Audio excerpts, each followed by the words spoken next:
PC lobby, the politically correct lobby, is something I don't understand, because a lot of what I see on television now, both here and in America, seems to me much riskier than we would have got away with even in the Python days. And then at the same time, you hear about these politically correct movements, which I think are by and large run and staffed largely by obsessionals. There's a good idea at the back of political correctness, but it gets taken ad absurdum. And I think that the danger is this: if you're in a group of people and you find that one person is particularly touchy, they have difficulty controlling their emotions, greater difficulty than the other people in the group, then you can't have so much fun about them because they're touchy and they're likely to explode. So when they're around, you're not as relaxed, you're not as spontaneous, you can't be more real. You have to kind of be more formal. Now, if you find that society is being run by the touchiest members, then in a sense that's a bit sick, because you're trying to take as the general standard the standard of the people who have the greatest problem controlling their emotions in that area. The legendary John Cleese has announced he is hosting a new TV series that will fight back against the pernicious practice of cancel culture. In this video, we're going to take a sneak peek at the upcoming series. We're going to have a lot of fun with Cleese brilliantly mocking all things woke. And make sure you stick with me to the very end of this video. I've got a little surprise for all of you that you're going to absolutely love. You're not going to want to miss this. Greetings, everyone. Dr. Stephen with you. Great to be with you as always.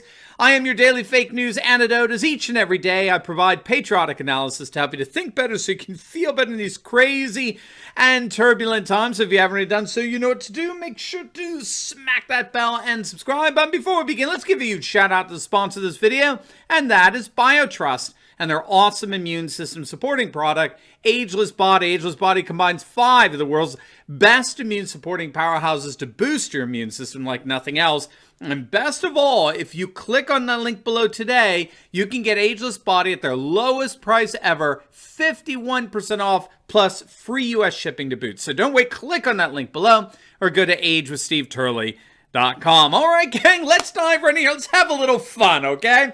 It's being widely reported that the renowned and celebrated British comedian John Cleese, one of my favorites, will indeed be starring in a new series titled John Cleese, Cancel Me, in which he will explore the absurdities of political correctness and cancel culture. Cleese will be hosting the show, and he'll be speaking to activists and victims of cancel culture, including some very prominent and famous faces, we're told, but we're going to have to tune in to find out who. The shows will also call out organizations and individuals who are guilty of perpetuating and inflicting woke cancel culture on others. The legendary Monty Python comic will be featured on the UK's Channel 4, which is one of Britain's public channels, along with BBC, BBC One, BBC Two. I think there's an ITV as well. It's been a few years since my UK days at Durham University. An executive from Channel 4 confirmed that the new series will indeed be centered on drawing the public's attention to the growing trend in both Britain and the United States for liberals to eradicate conservative speech in the public square. As far as Cleese himself, he too has confirmed that addressing the whole notion of political correctness and cancel culture will be central to the new series. In a recent statement, Cleese said, quote, "I am delighted to have a chance to find out on..." I feel like I should break out one of his British accent, but then again, I'm worried that I'm going to sound like this. Ben! Good afternoon, sir. Hello. Been drinking, have we? Just a nip. Just pop down to the pub for a pint. Bit of all right. Going to arrest the man for that? Going to detain a blighter for enjoying his whiskey? It's all right, that's enough. That's going to be the worst British accent I've ever heard, I'll tell you that. I don't want to sound like that. Anyway, I digress. I'll continue. I'm delighted to have a chance to find out on camera about all the aspects of so-called political correctness. There's so much I really don't understand, like how the impeccable idea of let's all be kind to people has been developed in some cases ad absurdum. I want to bring the various reasonings right out in the open so that people can be clear in their minds what they agree with, what they don't agree with, and what they still can't make their mind up about. Now, this series is really very exciting. I don't know how many of you are aware, but Cleese has long been a major critic of political correctness and cancel culture and all things woke. Here's Cleese with Bill Maher several years back discussing political correctness. Enjoy this. Political incorrectness. Could we just bitch about that for a minute? Oh, it's so awful, isn't it? It starts out as a halfway decent idea. Right. And then it goes completely wrong. It's Right. taken to ad absurdum. I used to go out and do these racial jokes. I'd say French, why do the French Sure. have so many civil wars so they can win one now and again? Yeah. Why are Australians so Right. well balanced? Because they have a chip on each shoulder. I used to do these jokes, and then I say, and there were these two Mexicans, and the whole place would go, oh. Right. I want to say, what? You make jokes about Swedes and Germans and French and English and Canadians and Americans. Why can't we make jokes about Mexicans? Is it because they're so feeble that they can't look after themselves? You see, it's very, very condescending then. Well, why is it? Who are the people you can't make jokes about? Muslims. Muslim? Yeah. Try that. Yeah, but that's... See what your Twitter feed says. Yes. Yeah, but that's not saying that you can't. That No, just means that they'll kill you. Fuck right? them. I would, yes. Yeah. Oh, yes, You I've could. said that. Theoretically, you could. I've made jokes like, it's a religion of peace. There's a PC over there, there's a PC over there. And see, they're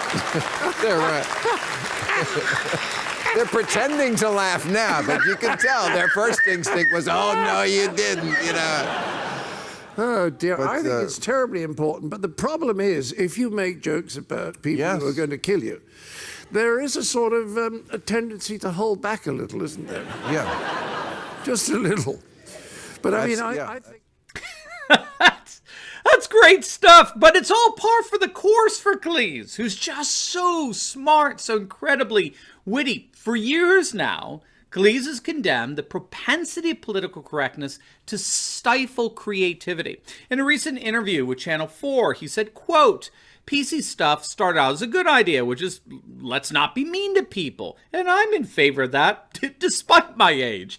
The main thing is to try to be kind, but that then becomes a sort of indulgence of the most oversensitive people in your culture, the people who are most easily upset. I don't think we should organize a society around the sensibilities of the most easily upset people, because then you have a very neurotic society. From the point of view of creativity, if you have to keep thinking which words you can use and which you can't, then you will stifle creativity. The main thing is to realize that words depend on their context. Very literal-minded people think a word is a word, but it isn't.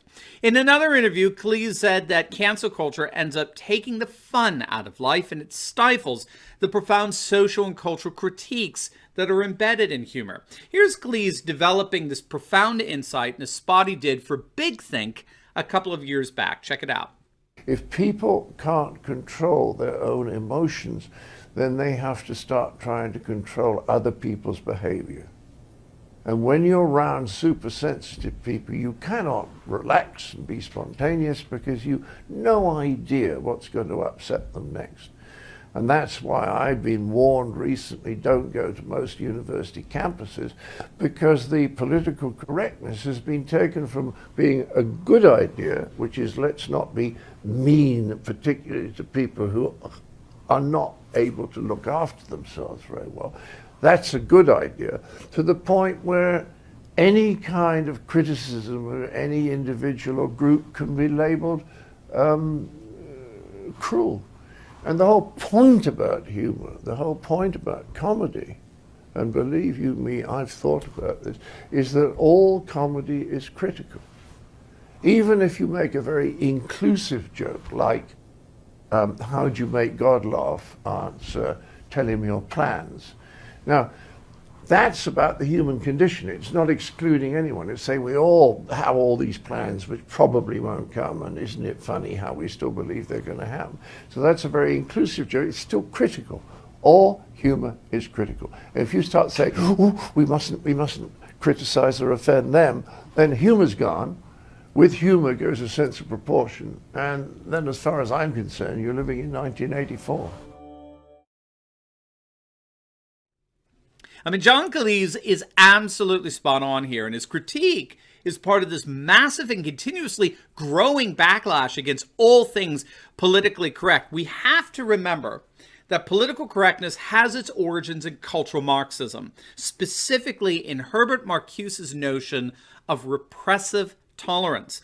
And repressive tolerance was a strategy developed by Marcuse to radically change American culture by tolerating every and all minority opinions and minority groups, while at the same time excluding, or better, canceling anything conservative, anything indicative of the dominant ethno-cultural group or tradition. And so the modern left has been up till now largely successful in silencing conservative critique, conservative voices, which, as Cleese and Bill Maher have pointed out, is now any voice that would criticize anything to do with this burgeoning coalition of supposedly oppressed minorities. And this repressive tolerance is indeed provoking a massive backlash, a backlash that threatens to overwhelm and destroy all things politically correct. I just did a video that you're going to love just yesterday, or a couple of days ago. It's on the massive backlash against wokeness and how it's dooming the Democrats. And guess who's saying that? Democrats! Democrat operatives and strategists. They're all saying that wokeness is going to destroy the Democratic Party. I'll make sure to link that video down below for you as well so you can watch it after this one. But I'm very happy to say that we can see this comedy genius. We can add John Cleese to the growing, burgeoning movement of a backlash against all things woke. And I'm very appreciative of his masterclass on the indispensable role of comedy in a flourishing society, and most especially for his contribution in decisively defeating all things woke through the unassailable weapon of laughter. Now, before you go, you will definitely want to check out my latest video I just told you about on how a massive backlash against woke culture threatens to destroy the Democrats. You're not going to want to miss it. No, now go away or I shall taunt you a second time. So make sure to click on the link and I'll see you over there. God bless.